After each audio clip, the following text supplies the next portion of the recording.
Ma olen Pärnus elanud siis 38 aastat. 15 aastat. 8. 11 aastat. 3, 4. Üle 40 aasta.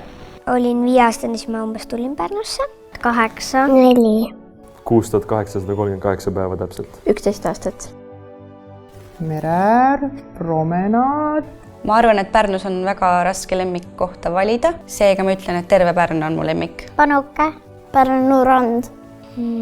Kaubamajakas. Panuke. Vana-Pärnu. Pärnu muul. McDonald's keetsemasin töötab. Pärnus on väga palju ilusaid kohti, aga mulle väga meeldivad Pärnu jõekaldad ja Pärnu meri.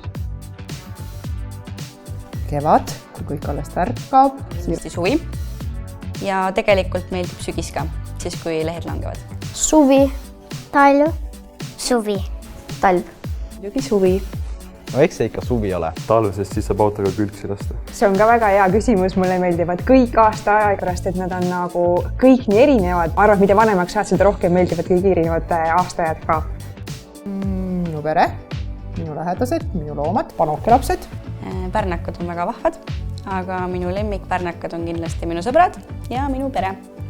Mu ema. Mu vend, suur vend, isi, emme ja terve mu pere. No kui valida, siis kas mina või isi? Sõbrad. Ühte väga kindlat ei ole valida. Minu tütar. Kõik pärnakud on minu lemmikud peale minu suure venna. Lemmikud pärnakad mul ei ole, siis pärnakad ongi ägedad lihtsalt. Ehk siis mulle meeldivad nad kõik. Kõikide oma erisustega ja sarnasustega on väga toredad.